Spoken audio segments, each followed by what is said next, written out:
Now, dissenters had clustered and congregated into a number of different denominations. These were known as Independents or later Congregationalists, Baptists, and Quakers. Presbyterians in England were also dissenters. Although Catholics are technically dissenters, this term is really used for Protestants, and Catholics in the 19th century would have been referred to as papists, although that's a term that we no longer consider acceptable today. Now, while all of this was taking place, dissenters were still really, at the start of the 19th century, only a minority of the population. In the 1790s, it's been estimated that only 10% of the population of England and Wales were actually members of these dissenting congregations. By the end of the 19th century, though, this picture had changed in several significant ways. Britain was still overwhelmingly Christian, and the only significant non-Christian group to really exist in Britain at this time was the Jewish community.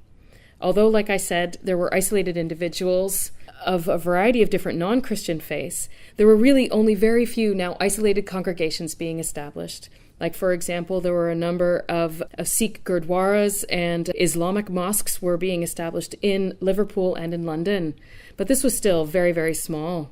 Britain was still overwhelmingly Protestant, but now there were significant Catholic populations not just in Ireland, but in England and in Scotland as well, as a result of extensive Irish emigration that had occurred throughout the 19th century. Finally, denominational adherence had also been transformed from state control to individual choice. In 1914, only 2 of the original 4 established churches had still been able to maintain their established status. There was now no longer a state church in Wales or Ireland.